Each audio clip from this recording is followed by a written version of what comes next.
జే news. ముందుగా headlines చూద్దాం. తుఫాన్ పర్యవేక్షణలో మంత్రి నారా లోకేష్ అలర్ట్. తీర ప్రాంత ప్రజలకు జాగ్రత్త సూచనలు జారీ చేసిన లోకేష్. అన్ని శాఖలు సమన్వయంతో పనిచేయాలని ఆదేశం. ప్రజల భద్రతే ప్రభుత్వ ప్రాధాన్యమని మంత్రి హామీ. జూబ్లీహిల్స్ ఉప ఎన్నికపై బీజేపీ వ్యూహాలకు స్పష్టత. బీఆర్ఎస్ కాంగ్రెస్ ఓటు ఎంఐఎంకే లాభమని రామచందర్ వ్యాఖ్య. బీజేపీ శ్రేణులకు మార్గదర్శకాలు జారీ చేసిన రాష్ట్ర అధ్యక్షుడు. ప్రజలు ద్వంద్వ పార్టీలకు కాదు బీజేపీకి అవకాశం ఇవ్వాలని వెల్లడి. మొంతా తుఫాన్ బీభత్సం. నెల్లూరు, గన్నవరం పరిసరాల్లో వర్షాల దాడి. తీర ప్రాంత ప్రజలకు అధికారుల అప్రమత్త సూచన. మత్స్యకారులు వేటకు వెళ్లవద్దని కఠిన హెచ్చరిక. శ్రీధర్ బాబుపై ఆరోపణలు నిరాధారమని కాంగ్రెస్ ఫైర్. నిజాయితీ నేతపై తప్పుడు ప్రచారం ఆపాలన్న బల్మూరి వెంకట్. ఐటీ రంగంలో రాష్ట్రానికి భారీ పెట్టుబడులు వస్తున్నాయని వెల్లడి. బీఆర్ఎస్ చౌకబారు రాజకీయాలకు తెరపడాలి అని కాంగ్రెస్ హెచ్చరిక. మాజీ మంత్రి సిద్దిపేట ఎమ్మెల్యే హరీష్ రావు కాంగ్రెస్ ప్రభుత్వంపై తీవ్ర విమర్శలు చేశారు. మద్యం టెండర్ల ద్వారా ప్రభుత్వం 3,000 కోట్ల ఆదాయం పొందిందని, కానీ ఆటో కార్మికుల కుటుంబాలను మాత్రం విస్మరించింది అని ఆయన పేర్కొన్నారు.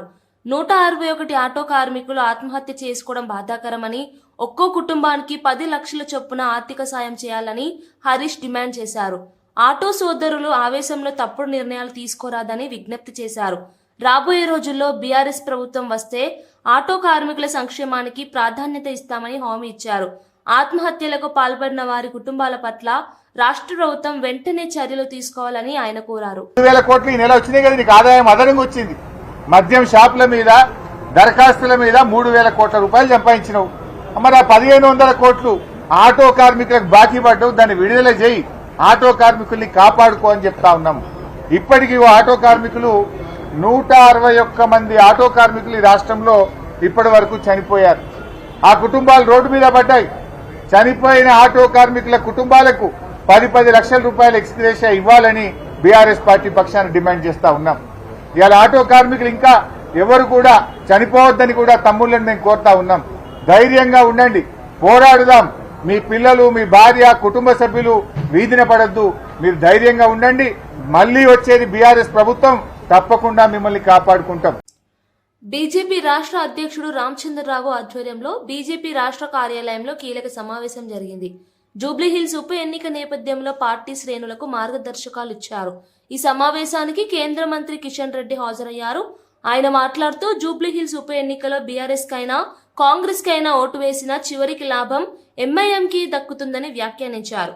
బీజేపీ అభ్యర్థికి మద్దతు ఇవ్వాలని రామచంద్రరావు పార్టీ కార్యకర్తలకు పిలుపునిచ్చారు. ఈసారి ప్రజలు ద్వంద్వ పార్టీలు కాదు, నిజమైన ప్రత్యామ్నాయం బీజేపీకి అవకాశం ఇస్తారని నమ్మకం వ్యక్తం చేశారు. ఇంటింటికి వెళ్లి బీజేపీ విధానాలు, కేంద్ర పథకాలను ప్రజలకు తెలియజేయాలని సూచించారు. స్పష్టంగా ఈరోజు జూబ్లీహిల్స్లో ఎంఐఎంకు భారతీయ జనతా పార్టీ మధ్యన పోటీ ఉందని చెప్పేసి మన కిషన్ గారు చెప్పారు. ఈరోజు మనం కూడా చెప్తున్నాం, ఇది వాస్తవం కూడా. కాబట్టి దాన్ని దృష్టిలో పెట్టుకుని జూబ్లీహిల్స్ ప్రజల్ని అపరిమతం చేయాల్సిన అవసరం ఉన్నది. ఆ అపరిమతం ఏంటంటే, మీరు వేరే పార్టీలకు ఓట్లు వేసి మీరు బీజేపీ నాయకులు చేస్తే మజ్లిస్ పార్టీకి 7 సీట్లు నుంచి 8 సీట్లు అయింది. దయచేసి హైదరాబాద్లో మజ్లిస్ ఒక ఏవైతే వాళ్ళు చేస్తున్న అరాచకాలు దాన్ని ఆపాలంటే. మొంతా తుఫాన్ ప్రభావం ముదురుతోంది. కృష్ణా జిల్లాలోని గన్నవరం, హనుమాన్ జంక్షన్ పరిసరాల్లో భారీ వర్షాలు కురుస్తున్నాయి. నెల్లూరు జిల్లాలోనూ పలు ప్రాంతాల్లో వర్షం మొదలైంది. కృష్ణపట్నం సముద్ర తీరంలో అలలు ఎగిసిపడుతున్నాయి. అధికారులు ప్రజలను అప్రమత్తం చేశారు. తీర ప్రాంత ప్రజలు ఇళ్లలోనే ఉండాలని సూచించారు. రెవెన్యూ, పంచాయతీ, విద్యుత్ శాఖలు ఎమర్జెన్సీ టీంలను సిద్ధం చేశాయి. జల ప్రవాహం పెరగడంతో తక్కువ ప్రాంతాల్లో నివసించే వారిని సురక్షిత ప్రాంతాలకు తరలిస్తున్నారు. మత్స్యకారులు సముద్రంలోకి వెళ్లవద్దని హెచ్చరికలు జారీ అయ్యాయి. తుఫాన్ ప్రభావం రాబోయే 24 గంటల్లో మరింత పెరిగే అవకాశం ఉన్నందున అధికారులు మానిటరింగ్ చేస్తున్నారు.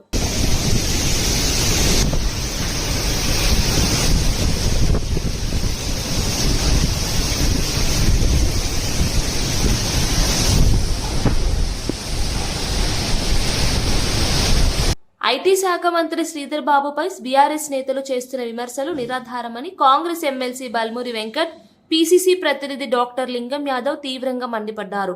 మంత్రి శ్రీధర్ బాబు ఒక నిజాయితీ గల నేత అని, ఆయనపై రాజకీయ కక్షతో తప్పుడు ఆరోపణలు చేస్తున్నారని కాంగ్రెస్ నేతలు విమర్శించారు. ప్రజలు తప్పుడు ప్రచారాలను నమ్మవద్దని పిలుపునిచ్చారు. అభివృద్ధి కార్యక్రమాలు అడ్డుకోవడమే బీఆర్ఎస్ లక్ష్యమని, ఐటీ రంగంలో రాష్ట్రానికి పెట్టుబడులు వస్తున్నాయని తెలిపారు. బీఆర్ఎస్ నేతలు రాజకీయ చౌకబారు విమర్శలు ఆపాలని, ప్రజల కోసం పనిచేయమని సూచించారు. పుట్టమధు గతంలో నేర చరిత్ర, దానితో పాటు అడ్డగోలుగా భూ కబ్జాలు చేసిన మరి ఆయన శ్రీధర్ బాబు గారు ఇమేజ్ డ్యామేజ్ చేయడానికి ఉద్దేశపూర్వకంగా ఆయన దగ్గర ఉన్న కొంతమంది వ్యక్తులని పురమాయించి ఇసొంటి చెయ్యండి మంత్రి గారిని డ్యామేజ్ చేద్దామని చెప్పి మరి ఆయన చేసిన ప్రయత్నమా? చాలా అనుమానాలు ఉన్నాయి దీనిపైన. సెప్టెంబర్ 12 రోజు సైఫాబాద్ పోలీస్ స్టేషన్ వెళ్ళి కేసు పెట్టడం జరిగింది. అంటే జూన్ నెలలో అయిన విషయంని నీకు తెలిసినా కూడా ఉద్దేశపూర్వకంగా అది చెప్పకుండా ప్రజలకి అవాస్తవాల్ని ప్రచారం చేసే ప్రయత్నము పుట్టమధు చేసినట్టు చాలా స్పష్టంగా కనబడుతుంది. కేంద్ర మంత్రి కిషన్ రెడ్డి గోవుల రక్షణ సమాజంలోని ప్రతి ఒక్కరి బాధ్యత అని అన్నారు. గోవులను కేవలం గో పరిరక్షకులకే పరిమితం చేయడం సరైంది కాదన్నారు. గ్రామ స్థాయిలో అవగాహన కార్యక్రమాలు నిర్వహించి గోరక్షణపై ప్రజల్లో చైతన్యం పెంచాలని పిలుపునిచ్చారు. గోవులు ఆహార సరఫరా, వ్యవసాయంలో ముఖ్య పాత్ర పోషిస్తాయని పేర్కొన్నారు. పశువుల సంరక్షణకు ప్రభుత్వం అనేక చర్యలు తీసుకుంటోందని తెలిపారు. మత పరిమితులు దాటి గోవుల రక్షణ సామాజిక బాధ్యతగా చూడాలని కిషన్ రెడ్డి సూచించారు. గ్రామీణ యువత పశు సంరక్షణలో భాగస్వామ్యం కావాలని కోరారు. పర్యావరణ పరిరక్షణలో గోవుల పాత్ర అపారమని అన్నారు. సికింద్రాబాద్ బన్సీలాల్పేట్ హమాలీ బస్తీలో బొడ్రాయి ప్రతిష్టాపన 3వ వార్షికోత్సవం ఘనంగా జరిగింది. ఈ కార్యక్రమానికి బీఆర్ఎస్ కార్యనిర్వాహక అధ్యక్షుడు కేటీఆర్, మాజీ మంత్రి హరీష్ రావు, తలసాని శ్రీనివాస్ యాదవ్ హాజరయ్యారు. కేటీఆర్ మాట్లాడుతూ తెలంగాణకు కాంగ్రెస్ ప్రభుత్వం రూపంలో శని పట్టిందని, భగవంతుడి ఆశీర్వాదంతో త్వరలోనే వదిలిపోతుందని అన్నారు. పల్లె ప్రాంతాల్లో జరిపే బొడ్రాయి పండుగ ఇప్పుడు పట్టణాల్లో జరగడం ఆనందకరమన్నారు. ప్రజలతో కలిసి బస్తీలో తిరిగి వారి సమస్యలు తెలుసుకున్నారు. జూబ్లీహిల్స్ ఉప ఎన్నికల్లో బీఆర్ఎస్ ను గెలిపించాలని ప్రజలను కోరారు. హరీష్ రావు మాట్లాడుతూ హమాలీ బస్తీ ప్రజలకు ధన్యవాదాలు తెలిపారు. ఈ కార్యక్రమం సందర్భంగా బస్తీ వాసులు పెద్ద సంఖ్యలో పాల్గొన్నారు. సికింద్రాబాద్ లో ఇంత జోరుగా మా సీఎం ఏదైతే పండుగ చేస్తుందో మొత్తం అందరికీ పేరు పేరున హృదయపూర్వక శుభాకాంక్షలు. మీ అందరితో నా ప్రార్థన ఒకటే, మరి ఇవాళ పండుగ రోజు, పండుగ అంటే ఇవాళ మొత్తం కుటుంబం అంతా ఇవాళ బ్రహ్మాండంగా అందరు మహిళలందరూ మంచి సింగారించుకొని చక్కగా కొత్త చీర కట్టుకొని చాలా చక్కగా తయారై మా పిల్లలు కూడా తయారై వచ్చారు. చాలా సంతోషం. ఒకటే ఒక మాట, మీకు తెలుసు మనకు 2 ఏళ్ళ మన ప్రభుత్వం పోయి అయినప్పటికీ ఏ కష్టం వచ్చినా ఏ తక్లీఫ్ వచ్చినా మీకు అండగా నిలబడ్డది ఎవరు? రేపటి కూడా గట్లే ఉంటది.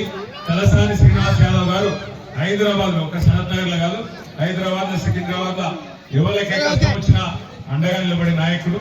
అట్లాంటి నాయకుడు నాయకత్వంలో తప్పకుండా గత 10 సంవత్సరాలు ఎట్లయితే బ్రహ్మాండంగా మనం హైదరాబాద్ నడుస్తున్నామో రేపు నడుచుకుందాం. మంచి రోజులు తొందరగా వస్తాయి, కానీ మంచి రోజులు నాకు తెలిసి తొందరగా వచ్చడానికి ఒక తగ్గింపు, ఒక ఉపాయం. ఆ ఉపాయం ఏమిటిది అంటే ఏమిటిది? ఎప్పుడు ఓట్లు ఎప్పుడున్నాయి? నవంబర్ 11 నాడు జూబ్లీహిల్స్ లో ఎలక్షన్ ఉంది. ఎక్కడన్నా చుట్టాలు ఉన్నారు? ఎవరన్నా కలుస్తున్నారా? ఉంటే ఒక ఫోన్ కొట్టు, ఒక అడుగు అక్కడ దాకా పోయిరాలి. పక్కకే జూబ్లీహిల్స్, అక్కడ ఇక్కడ బటన్ వస్తే అక్కడ లైట్ వెలగాలి. ఇక్కడ అమాలి బస్సులో మీరు కట్టేస్తే బుగ్గ అక్కడ వెలగాలి. వెలుగుతుందా? చుట్టాలు దోస్తులు అందరికి ఎప్పుడు ఏ గుర్తుకేయాలి? తల్లి కేసు పెడితే మీ మీద పెడతారు, నాకంటే. పేరు పేరున అందరికి నమస్కారం. మరి ఇట్లాగే సుఖ సంతోషాలతో శ్రీనివాస్ యాదవ్ గారి నాయకత్వంలో మీరు ఎప్పుడు సంతోషంగా ఉండాలని కోరుకుంటూ నమస్కారం. జై తెలంగాణ. ఇబ్రహీంపట్నం కల్తీ మద్యం కేసు రాజకీయ వాతావరణాన్ని కుదిపేస్తోంది. మాజీ మంత్రి జోగి రమేష్ ఈ కేసులో తన ప్రమేయం లేదని స్పష్టం చేశారు. కుటుంబ సమేతంగా విజయవాడ కనకదుర్గమ్మ అమ్మవారిని దర్శించుకున్న ఆయన తాను నిర్దోషినని దేవుడి సాక్షిగా ప్రమాణం చేశారు. తాను ఎప్పుడూ ప్రజా ప్రయోజనాల కోసం పనిచేశానని, తప్పుడు ఆరోపణలు రాజకీయ కక్షతో చేస్తున్నారని అన్నారు. తిరుపతి వెంకన్న అమ్మవారి ముందు నిజసత్యం నిలుస్తుందని నమ్మకంతో మాట్లాడారు. ఆయన దర్శనం రాజకీయంగా ప్రాధాన్యత సంతరించుకుంది. ప్రజలు తన నిజాయితీని గుర్తిస్తారని విశ్వాసం వ్యక్తం చేశారు. ఈ ఘటనపై బీఆర్ఎస్ నేతలు మౌనం పాటించగా స్థానికులు జోగికి మద్దతుగా నిలుస్తున్నారు. కాదు ఈ శాఖ మంత్రి వచ్చిన ఏది ఎక్సైజ్ శాఖ మంత్రి వచ్చిన సిట్ అధికారులు వచ్చిన ప్రమాణం చేయడానికి జోగి రమేష్ ఎప్పుడైనా సిద్ధంగా ఉన్నాడు అని చెప్పేసి అమ్మవారి సాక్షి ఏ తప్పు చేయని జోగి రమేష్ని నిందల పాలు చేశారు. మీరే వచ్చి అమ్మవారి సాక్షిగా జోగి రమేష్ మీద మేము తప్పుడు మాటలు మాట్లాడామని చెప్పమని చెప్పేసి మీడియా మిత్రుల సాక్షిగా అడుగుతా ఉన్నా. నేను అమ్మవారి ఎదుట ప్రమాణం చేసి మీడియా మిత్రుల సాక్షిగా రాష్ట్ర ప్రజలందరికీ కూడా నేను జోగి రమేష్ నిబద్ధత, విలువలు, విశ్వసనీయత, నా హృదయాన్ని గాయపరిచిన వ్యక్తులని అమ్మవారు వారికి ముట్టికాయలు వేసి వారికి ఇటువంటి తప్పుడు ప్రచారాలు చేయొద్దని చెప్పేసి మీడియా మిత్రుల ద్వారా విజ్ఞప్తి చేస్తూ మీ అందరూ కూడా నా భావాన్ని, నా హృదయాన్ని ఒక్కసారి రాష్ట్ర ప్రజలకి తెలియజెప్పాలని చెప్పేసి ఈ ప్రభుత్వాన్ని పాలించే ముఖ్యమంత్రి చంద్రబాబు, ముఖ్యమంత్రి తనయుడు లోకేష్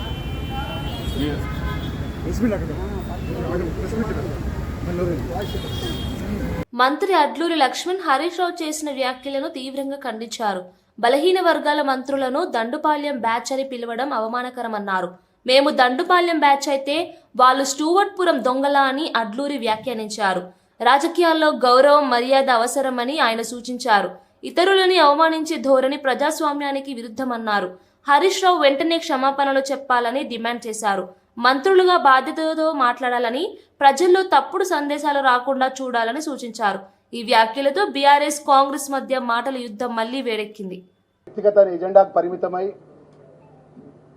వారు మాట్లాడుకోవడం జరిగింది. ప్రభుత్వంలో మంత్రులంతా కూడా పంపకాల కోసం, వారి ఆధిపత్యం కోసం మాట్లాడడం జరిగిందని ముఖ్యమంత్రి గారికి ప్రభుత్వం మీద, పాలన మీద పట్టు లేదని చెప్పి నోటికి ఎంత వస్తే అంత పత్రికా ముఖంగా హరీష్ రావు దండు పచ్చి అబద్ధాలతో ఆరోపణ చేసినారు. క్యాబినెట్ లో మాట్లాడినటువంటి విషయం లోపల పచ్చి అబద్ధాలు తెలంగాణ ప్రజలకు చెప్పే విధంగా వారు ఆరోపణ చేసి మంత్రివర్గంలో ఉన్నటువంటి ఒక బలహీన వర్గాల మంత్రివర్గం, ఒక దళితులు ఉన్నటువంటి మంత్రివర్గాన్ని అవమానపరుచుకుంటూ వారు మాట్లాడిన మాటను తక్షణమే క్షమాపణ చెప్పాలని చెప్పి, దండుపాళ్యం అంటే మీరు స్టువర్ట్పూర్ దొంగలా అంటున్నా. నేను మంత్రివర్గాన్ని దండుపాళ్యంగా పోషిస్తున్నా కదా, మరి స్టువర్ట్పూర్ దొంగలా, బందిపూడి దొంగలా మీరు మంత్రివర్గం 10 సంవత్సరాల రాజ్యం. తుఫాన్ ప్రభావం నేపథ్యంలో మంత్రి నారా లోకేష్ రాష్ట్ర కంట్రోల్ రూమ్ ను పర్యవేక్షించారు. తుఫాన్ ప్రభావం అధికంగా ఉన్న ప్రాంతాల ప్రజాప్రతినిధులు క్షేత్రస్థాయిలో ఉండాలని ఆదేశించారు. ఎటువంటి పరిస్థితినైనా ఎదుర్కోవడానికి సిద్ధంగా ఉండాలని సూచించారు. రెవెన్యూ, పోలీస్, విద్యుత్, వైద్య శాఖలు సమన్వయంతో పనిచేయాలని సూచించారు.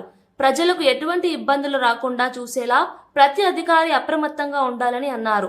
తీర ప్రాంత ప్రజలు ముందస్తు జాగ్రత్తలు తీసుకోవాలని, మత్స్యకారులు వేటకు వెళ్లరాదని హెచ్చరించారు. తుఫాన్ ప్రభావం ఉన్న ప్రాంతాల్లో రవాణా, విద్యుత్ సరఫరా పర్యవేక్షణ కొనసాగుతోందని చెప్పారు. ప్రభుత్వం ప్రజల భద్రతకు అంకితమై ఉందని లోకేష్ హామీ ఇచ్చారు.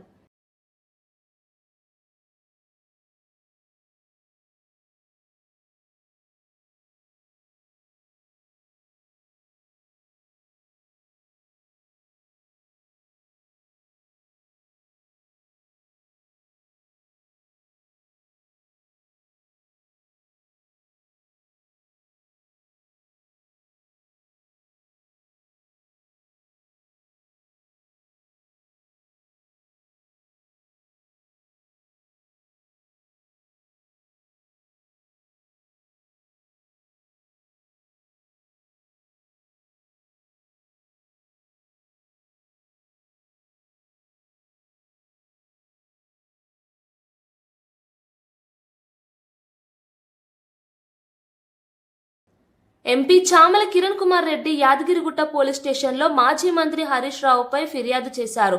మాజీ ఎమ్మెల్సీ కవిత అందించిన ఆధారాలతో సంతోష్ రావు, నవీన్ రావు పేర్లు కూడా ఫిర్యాదులో ఉన్నాయి. చామల మాట్లాడుతూ గత 10 సంవత్సరాల్లో మిగులు రాష్ట్రంగా ఉన్న తెలంగాణను కేసీఆర్ కుటుంబం అప్పుల రాష్ట్రంగా మార్చిందని విమర్శించారు. బీఆర్ఎస్ ప్రభుత్వం అవినీతికి పరాకాష్ఠగా మారిందని అన్నారు. ప్రజల కష్టాలు పెరిగాయని, సంక్షేమం కేవలం నినాదాలకి పరిమితమైందని చెప్పారు. హరీష్ రావు ఫిర్యాదు విషయమై వివరణ ఇవ్వాలని చామల డిమాండ్ చేశారు. ఈ ఘటనతో తెలంగాణ రాజకీయ వాతావరణం మరింత ఉత్కంఠకు గురైంది. పెట్టింది హైదరాబాద్ నగరాన్ని కాపాడుకోనికే. న్యూయార్క్ నగరం చేస్తా అని చెప్పినటువంటి కేసీఆర్ హైదరాబాద్ లో 1,00,000 ఇల్లులు కట్టి ఇచ్చిందని హరీష్ రావు చెప్తాడు. ఏడా ఇచ్చినావు నాయన 1,00,000 ఇల్లులు, డబుల్ బెడ్రూమ్ ఇల్లులు చూపియాలి. ఆ 1,00,000 మంది లిస్టు కూడా ఇవ్వాలి మీడియాకు. జూబ్లీహిల్స్ ఎన్నికల ముందే 11వ తారీఖు ముందే నువ్వు 1,00,000 మంది ఇల్లులు ఇచ్చినావు అన్నావు కదా, వాళ్ళ జాబితాను మీరు రిలీజ్ చేయాలి. ఎంతమందికి ఇచ్చినావు మీరు? 1,00,000 ఇల్లుల పర్మిషన్లు నాలాల మీద, చెరువుల మీద దండుకోనికి ఇచ్చి కమిషన్ల కోసం ఇవాళ హైదరాబాద్ నగరాన్ని ముంచేటట్టుగా మీరు చేసినటువంటి దౌర్భాగ్య పాలన మీది. లేకపోతే హైదరాబాద్ ని ప్రఖ్యాతి నగరం, ప్రపంచ ప్రఖ్యాత నగరం చేస్తా అని చెప్పిన వాళ్ళు మీరు ఇష్టానుసారంగా చేసిరు. కాబట్టి ఈ రోజు ఈ పోలీస్ స్టేషన్ లో కంప్లైంట్ ఇవ్వడం జరిగింది. డెఫినెట్ గా వీళ్ళ మీద యాక్షన్ తీసుకోవాల్సిందే. ఎందుకంటే దొంగతనం చేసి దొంగ అని అరిచి ప్రజల్ని తప్పుతో పట్టిస్తుంది తెలంగాణ ప్రజల్ని. దీన్ని మనం అసలు ఉపేక్షించొద్దు. వీళ్ళ మీద చెట్టి పరిస్థితుల్లో చర్యలు తీసుకోవాలని తెలియజేస్తున్నాం. మాజీ మంత్రి ఎమ్మెల్యే మల్లారెడ్డి తెలంగాణ ప్రభుత్వంపై తీవ్ర విమర్శలు చేశారు. రాష్ట్రంలో అభివృద్ధి పనులు స్తబ్దుగా ఉన్నాయని, చెప్పిన హామీలు ఒక్కటీ నెరవేరలేదని అన్నారు. ప్రజలు అభివృద్ధి కోసం ఎదురు చూస్తున్నారని, కానీ ప్రభుత్వం ప్రగతి కంటే రాజకీయాలకి ప్రాధాన్యం ఇస్తోందని వ్యాఖ్యానించారు. 2014కి ముందు పరిస్థితులే తిరిగి వస్తున్నాయని అన్నారు. జూబ్లీహిల్స్ ప్రజలు ఈసారి బీఆర్ఎస్ ను గెలిపిస్తారని విశ్వాసం వ్యక్తం చేశారు. తెలంగాణ ప్రజలు పాలనలో మార్పు కోరుకుంటున్నారని, తమ పార్టీనే ప్రత్యామ్నాయం అవుతుందని చెప్పారు. ప్రభుత్వం ప్రజల అవసరాలు గుర్తించకపోవడం దురదృష్టకరమన్నారు. నెలకు రోజుకు 1,500-2,000 రూపాయలు వస్తుండే. ఇప్పుడు 400-500 కూడా వస్తలేవు. అవి కూడా వచ్చినాడే వస్తున్నాయి. ఎంత బాధపడుతున్నారంటే ఇవాళ 1,600 మంది ఇంచుమించు ఆత్మహత్య చేసుకున్నారు. ఎందుకు చేసుకుంటున్నారు ఇట్లా అని అడిగితే వాళ్ళు చెప్తున్నారు, మాకు సిటీలో మేము ఊర్లకి వెళ్ళి వచ్చినాం. మా ఆటో ఆయన పాలమూరు ఆయన పరశురామ్ మహబూబ్నగర్కి వెళ్ళి వచ్చాడు. 25 సంవత్సరాలు ఆయన ఆటో కొనుక్కొని నడిపిస్తుంటే మొదలు 3 ఏళ్ల ముందు మంచిగా నడుస్తుంది. ఇప్పుడు 2 ఏళ్ళ 3 నెలల సంది అసలు పైసలే వస్తలేవు. 400-500 వస్తున్నాయి, వచ్చినాడే వస్తున్నాయి. ఇంటి కిరాయి కట్టుకోవాలి, పిల్లల ఫీజులు కట్టాలి, తినాలి. అప్పుల బాధ భరించలేక మేము ఆత్మహత్య. మాకేముంది, కాంగ్రెస్ గవర్నమెంట్ వచ్చింది, మాకు 1,200 ఇస్తున్నారు, ఇస్తే అయిపో కదా. అంతకుముందు కేసీఆర్ ఉన్నప్పుడు మాకు ఇన్సూరెన్స్ కట్టు, ఎవరైనా చనిపోయినా 5 లక్షల రూపాయలు వచ్చు, ఆ ఇన్సూరెన్స్ కూడా రెన్యువల్ చేస్తలేదు. ఏది అయితే లేదు, మాకు ఇబ్బందికరం ఉంది. పక్క రాష్ట్రంలో 1,500 ఇస్తున్నారు 6 నెలల, మనకంటే 6 నెలల తర్వాత వచ్చి కూడా మనకి కూడా అతి లేదు గతి లేదని ఇబ్బంది పడుతుంది. వాళ్ళ బాధ భరించి వాళ్ళదే కాదు, నువ్వు ప్రతి ఒక్కరిని ఎవరిని అటకాయించినా బాధనే ఉంది. ఓ దుకాణదారుని అటకాయించినా, ఒక బట్టల దుకాణాలను అటకాయించినా, ఒక హోటల్ని అటకాయించినా, ఎవరిని చూడు బాధలనే ఉన్నారు. 2 ఏళ్ల సంది బాధలే బాధలు. ఎందుకంటే వ్యాపారాలు లేవు, బిజినెస్లు లేవు, ఎక్కడ కూడా ఏమీ కనిపిస్తలేదు. అంత అయోమయంలో కన్ఫ్యూజ్లో ఉన్నారు, అంత పరేషాన్లో ఉన్నారు, అంత పరేషాన్. కాబట్టి అందరూ కూడా ప్రజలు అక్కడ ఊర్లలో పోతే పోయి వాళ్ళని సుఖంగా ఉన్నారా? లేరు. ఇప్పుడు సిటీకి వస్తే మేమంతా సిటీ మిమ్మల్ని అందరం గెలిచినాం, కానీ ఒక్క రూపాయి ఇస్తాడు. ఒక కాంగ్రెస్ వచ్చేసింది, ఒక డెవలప్మెంట్ ఏం లేదు. మా కేసీఆర్ ఉన్నప్పుడు ఇదే జూబ్లీహిల్స్లో, మా గోపాల్ ఉన్నప్పుడు ఫ్రీ వాటర్ జిహెచ్ఎంసీలో ప్రతి ఒక్కరికి ఫ్రీ వాటర్. ఇప్పుడేమో ఆ వాటర్ కూడా బిల్లు వస్తుంది, కరెంటుకు బిల్లు వస్తుంది. చెప్పిన మాటలు ఏమి ఇంప్లిమెంట్ లేవు, ఏమి కరెక్ట్ జరుగుతుంది. వాటర్ కూడా వస్తలే, వచ్చిన దానికి కూడా బిల్లు వస్తుంది. మరి అంత ఇబ్బందికరం ఉంది. కాబట్టి ప్రతి ఒక్కరు కూడా ఇబ్బందికరం. ఇప్పుడు మళ్ళీ కరెంటు కూడా పోతా ఉంది, ఇన్వర్టర్లు మళ్ళీ వస్తున్నాయి, జనరేటర్లు మళ్ళీ వస్తున్నాయి. అన్నీ పాత 2014 కంటే ముందు ఏమేమి ప్రాబ్లమ్స్ ఉన్నాయో అవన్నీ కూడా మళ్ళీ రివైజ్ అవుతున్నాయి. కాంగ్రెస్ వచ్చిందంటే రివైజ్ అవుతున్నట్టు. అందుకే ప్రజలు చాలా బాధగా ఉన్నారు. ప్రజలు తప్పకుండా ఈ ఎలక్షన్ల జూబ్లీహిల్స్లో, ఎందుకంటే ఇప్పుడు ఇంకా 3 ఏళ్ళు భరించాలి, ఇంకా బాధలు ఇంకా పోలే. వైఎస్ఆర్సీపీ అధికార ప్రతినిధి రాచమల్లు శివప్రసాద్ రెడ్డి రాష్ట్రంలో మద్యం అందుబాటును తీవ్రంగా విమర్శించారు. రోజులో 24 గంటలు, వారంలో 7 రోజులు మందు అందుబాటులో ఉందని అన్నారు. బడులు, గుడులు, వీధులు, రహదారుల దగ్గర కూడా మద్యం దుకాణాలు ఉన్నాయన్నారు. మద్యం విక్రయాలు పెరగడం వల్ల ప్రమాదాలు, హత్యలు పెరుగుతున్నాయని ఆవేదన వ్యక్తం చేశారు. ప్రైవేట్ బస్సుల అనుమతులు, ఫిట్నెస్ సర్టిఫికెట్లు, ఇన్సూరెన్స్ పత్రాలు తనిఖీ చేయకపోవడం ప్రభుత్వ నిర్లక్ష్యమని చెప్పారు. ప్రజల ప్రాణాలు ప్రమాదంలో పడుతున్నాయని హెచ్చరించారు. ఈ పరిస్థితిని ఆపకపోతే ప్రభుత్వం బాధ్యత వహించాల్సి వస్తుందని అన్నారు. 24 గంటలు, వారానికి 7 రోజులు, సంవత్సరానికి 365 రోజులు, ఎక్కడైనా ఎప్పుడైనా దొరుకుతుంది. బడి పక్కనే దొరుకుతుంది, గుడి పక్కనే దొరుకుతుంది, సందులోనే దొరుకుతుంది, పట్టణంలో దొరుకుతుంది, పల్లెలో దొరుకుతుంది, జాతీయ రహదారుల్లో దొరుకుతుంది, గ్రామీణ రోడ్లలో దొరుకుతుంది. తాగొచ్చు, ఊగొచ్చు, ప్రమాదాలు చేయొచ్చు, మనుషులు చంపచ్చు. మాకు మటుకు లెక్క కావాలా, మాకు మటుకు అధికారం కావాలా. నకిలీ మద్యాన్ని విక్రయించి మేము 1000 కోట్లు సంపాదిస్తాం. మా మనుషులకు 100 కోట్లు సమకూర్చి ఎలక్షన్లలో మేము గెలుస్తాం. నాకు అధికారం కావాలా, నా మనుషులకు డబ్బు కావాలా. ఇదే చంద్రబాబు నాయుడు పాలసీ. నేను మనస్ఫూర్తిగా చెప్తా ఉన్నా. ప్రొద్దుటూరు నియోజకవర్గానికి మొదలుకొని అందరికీ చెప్తా ఉన్నా. ముఖ్యంగా ప్రొద్దుటూరు నియోజకవర్గంలో ఉండే రవాణా శాఖ అధికారులు చెప్తా ఉన్నా. నా నియోజకవర్గంలో తిరిగే ప్రైవేటు బస్సుల విషయంలో రవాణా శాఖ అధికారులు ఈ రోజైనా కళ్ళు తెరిచి ఏ ఏ బస్సులకు అనుమతులు ఉన్నాయి, ఏ ఏ బస్సులకు అనుమతులు లేవు, ప్రైవేట్ బస్సులకు ఫిట్నెస్ సర్టిఫికేట్ దగ్గర మొదలుకొని ఇన్సూరెన్స్ దగ్గర మొదలుకొని ప్రతి ఒక్క విషయంలోనూ మీరు చట్ట ప్రకారం తీసుకోవాల్సిన జాగ్రత్తలు తీసుకొని ఏ అనుమతులైతే మీరు అన్ని ఉన్నప్పుడు ఇస్తారో, మీరు అనుమతి ఇచ్చిన తర్వాత బస్సు రోడ్డు ఎక్కాలనో ఆ బస్సే రోడ్డు ఎక్కాల. అట్లా కాకుండా ప్రొద్దుటూరు నియోజకవర్గం మొదలుకొని రాష్ట్రం వరకు ఎక్కడైనా సరే అనుమతులకు సిద్ధం లేని బస్సు రోడ్డెక్కి ప్రమాదం జరిగితే దీని ప్రమాదంగా నేను భావించను, హత్యగా భావిస్తా. మిమ్మల్ని ముద్దాయిలు చేయాల్సిన పరిస్థితి వస్తుంది. బీఆర్ఎస్ కార్యనిర్వాహక అధ్యక్షుడు కేటీఆర్ జూబ్లీహిల్స్ ఉప ఎన్నికల ప్రచారంలో విరుచుకుపడ్డారు. నవీన్ యాదవ్ గెలిస్తే ఆటో డ్రైవర్ల దగ్గర, టిఫిన్ సెంటర్ల దగ్గర వసూళ్లు మొదలవుతాయని విమర్శించారు. ఆయన నామినేషన్ ర్యాలీలో రౌడీలు, వ్యభిచార గృహాలు నడిపే వ్యక్తులు పాల్గొన్నారని అన్నారు. ప్రజలు ఈ రకమైన నాయకత్వానికి అవకాశం ఇవ్వకూడదని పిలుపునిచ్చారు. జూబ్లీహిల్స్ లో ప్రజలు సమాజం కోసం ఆలోచించాలని సూచించారు. బండి నడుపుకుంటోళ్ళు, చిన్న చిన్న వ్యాపారాలు చేసుకుంటోళ్ళు హఫ్తా ఇయ్యకపోతే మీ బొక్కలు సాఫ్ చేస్తా కొడుక అని చెప్పి బెదిరించే రౌడీలకు, గుండాల కోట్లు వేస్తామా? అసొంటోళ్ళు కోట్లు వేద్దాం హైదరాబాద్లో?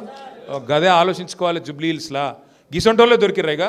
ఇగో మొన్న చూసిరు కదా వాళ్ళ ఊరేగింపు, నామినేషన్ ఊరేగింపు తీసిరు. ఎవడున్నాడు రబాయిన్లా అంటే ఒక వ్యభిచార కొంప నడిపినోడు, ఓ గుండగాడు, 10 మంది రౌడీ షీటర్లు, మొత్తం రాష్ట్రంలో ఉన్న రౌడీల ముఖ మొత్తం దిగింది ఆ నామినేషన్ ర్యాలీలో. గిసొంటోళ్ళకు టికెట్లు ఇచ్చి ఏం చెప్తామనుకుంటుంది కాంగ్రెస్ పార్టీ? గందుకే అంటున్నా నేను, इसलिए बोल रहा हूं मैं, ऐसे लोगों को सबक सिखाना है और सही रास्ते पे फिर पटरी पे अपने स्टेट को लाना है. आप सभी भाइयों से मैं रिक्वेस्ट తుఫాన్ ప్రభావం తీవ్రంగా ఉన్న నేపథ్యంలో మంత్రి సత్య అనగాని అన్ని శాఖలకు అలర్ట్ జారీ చేశారు. రెవెన్యూ శాఖ ప్రత్యేక దృష్టి పెట్టిందని, అన్ని జిల్లాల కలెక్టర్లు, ఎస్పీలను అప్రమత్తం చేశామని చెప్పారు. చిన్నపిల్లలు, తల్లులను సురక్షిత ప్రాంతాలకు తరలించాలని సూచించారు. ప్రజలు భయాందోళనకు గురి కాకూడదని విజ్ఞప్తి చేశారు. ప్రభుత్వం ప్రజల రక్షణ కోసం అన్ని ఏర్పాట్లు చేసినట్లు తెలిపారు. మత్స్యకారులు వేటకు వెళ్లరాదని హెచ్చరించారు. వెళ్లిన వారు తిరిగి వచ్చేలా చర్యలు తీసుకుంటున్నామని చెప్పారు.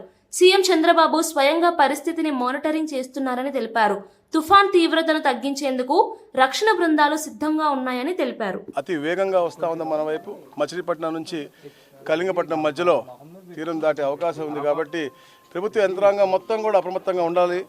అలాగే ఎక్కడ ఎలాంటి అవాంఛనీయ సంఘటనలు జరగకూడదు చెప్పేసి గౌరవ ముఖ్యమంత్రి గారు టెలికాన్ఫరెన్స్ తీసుకుని ఉదయం నుంచి కూడా ఆర్టీజీఎస్లో వారు దాన్ని పర్యవేక్షించుకోవటం, తర్వాత మధ్యాహ్నం 12 గంటల నుంచి గౌరవ లోకేష్ గారు కూడా ఆర్టీజీఎస్లో కూర్చుని అందరు కలెక్టర్లని, అలాగే ఇన్ఛార్జ్ మంత్రులందరినీ, అలాగే రెవెన్యూ సిబ్బంది ఎవరైతే క్షేత్రస్థాయిలో పనిచేస్తూ ఉంటారో వాళ్ళందరినీ ఎక్కడ లోతట్టు ప్రాంతాలు ఉన్నాయో అన్నీ కూడా రీహాబ్ సెంటర్లకి అందరూ కూడా తరలించే విధంగా, అలాగే ఎస్డీఆర్ఎఫ్ సిబ్బంది అందరినీ కూడా అప్రమత్తం చేసుకుంటూ కావాల్సిన వసతులన్నీ కూడా, అలాగే ముఖ్యంగా గత 2 రోజుల నుంచి కూడా అందరు అధికారులతో మాట్లాడుతూ ఎవరైతే మత్స్యకారులు సముద్రంలో ఉన్నారో వాళ్ళందరినీ కూడా వాళ్ళ వెనక్కి బోట్లు తీసుకొచ్చేసి అన్నీ కూడా అక్కడ డాక్ చేసే విధంగా అందరినీ కూడా, అంటే ఎక్కడ కూడా ఏ ఇబ్బంది, ఎందుకంటే ఇది ఒక తీవ్రతరమైన తుఫాన్ కాబట్టి 100 నుంచి 120 కిలోమీటర్ల వేగంతో ఇది గాలు రావచ్చు. అలాగే వర్షం కూడా ఈరోజు రాత్రి నుంచి పెరుగుతుందని చెప్పేసి కూడా చెప్తా ఉన్నారు. కాబట్టి అన్ని విధాలా కూడా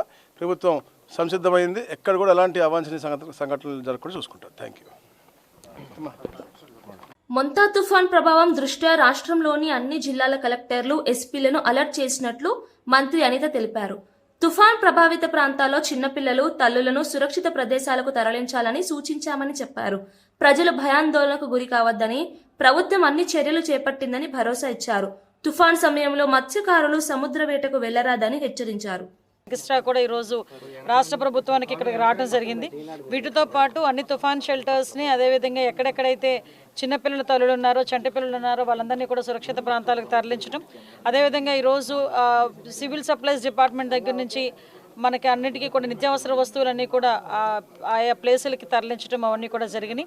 ఓవరాల్గా కలెక్టర్స్ దగ్గర నుంచి, ఎస్పీస్ దగ్గర నుంచి, రాష్ట్ర ప్రభుత్వ యంత్రాంగం అంతా కూడా అటు కలెక్టర్ల దగ్గర నుంచి, ఐఏఎస్ ఆఫీసర్ల దగ్గర నుంచి ఇటు కిందన విఆర్ఓ, విఆర్ఏ స్థాయి వరకు ప్రతి ఒక్కరు కూడా, గ్రామ సచివాలయ సిబ్బంది అందరూ కూడా అలర్ట్గా ఉన్నారు. కాబట్టి ప్రజలు భయాందోళనకు గురి కాకుండా ప్రజలు ప్రభుత్వానికి సహకరించాల్సిందిగా మనస్ఫూర్తిగా నేను కోరుకుంటున్నానండి. ఏదైతే ఈ తుఫాన్ ఏదైతే ఉందో ఇది రేపటికి కొంచెం బలపడే అవకాశం ఉంది. రేపు సాయంత్రం నుంచి నైట్ మిడ్-నైట్ లోపు ఏదో ఒక టైంలో మనకి తీరం కూడా దాటే పరిస్థితి ఉంది. యాజ్ ఆఫ్ నౌ ఇప్పుడు కాకినాడ దగ్గర తీరం దాటే పరిస్థితి ఉందని చెప్పేసి మనకందరికీ కూడా ఇన్ఫర్మేషన్ వచ్చింది. సో దట్ దానికి బేస్ చేసుకుని ఈరోజు రాష్ట్ర ప్రభుత్వ యంత్రాంగం అంతా కూడా అలర్ట్గా ఉంది. నేను మళ్ళీ కోరుకుంటున్నా మత్స్యకారులు ఈ టైంకి ఎవరు కూడా సముద్రానికి వెళ్ళొద్దని చెప్పడం జరిగింది. వెళ్ళిన వాళ్ళందరూ కూడా సురక్షితంగా ఆల్రెడీ తిరిగి వచ్చేసిన బులెటిన్ ముగించే ముందు హెడ్లైన్స్ మరోసారి చూద్దాం. తుఫాన్ పర్యవేక్షణలో మంత్రి నారా లోకేష్ అలర్ట్. తీర ప్రాంత ప్రజలకు జాగ్రత్త సూచనలు జారీ చేసిన లోకేష్. అన్ని శాఖలు సమన్వయంతో పనిచేయాలని ఆదేశం. ప్రజల భద్రతే ప్రభుత్వ ప్రాధాన్యమని మంత్రి హామీ. జూబ్లీహిల్స్ ఉప ఎన్నికపై బీజేపీ వ్యూహాలకు స్పష్టత. బీఆర్ఎస్ కాంగ్రెస్ ఓటు ఎంఐఎంకే లాభమని రామచందర్ వ్యాఖ్య. బీజేపీ శ్రేణులకు మార్గదర్శకాలు జారీ చేసిన రాష్ట్ర అధ్యక్షుడు. ప్రజలు ద్వంద్వ పార్టీలకు కాదు బీజేపీకి అవకాశం ఇవ్వాలని వెల్లడి. మొంతా తుఫాన్ బీభత్సం. నెల్లూరు, గన్నవరం పరిసరాల్లో వర్షాల దాడి. తీర ప్రాంత ప్రజలకు అధికారుల అప్రమత్త సూచన. మత్స్యకారులు వేటకు వెళ్లవద్దని కఠిన హెచ్చరిక. శ్రీధర్ బాబుపై ఆరోపణలు నిరాధారమని కాంగ్రెస్ ఫైర్. నిజాయితీ నేతపై తప్పుడు ప్రచారం ఆపాలన్న బల్మూరి వెంకట్. ఐటీ రంగంలో రాష్ట్రానికి భారీ పెట్టుబడులు వస్తున్నాయని వెల్లడి. బీఆర్ఎస్ చౌకబారు రాజకీయాలకు తెరపడాలి అని కాంగ్రెస్ హెచ్చరిక. ఇవి బులెటిన్ విశేషాలు. మరో బులెటిన్లో మళ్ళీ కలుద్దాం.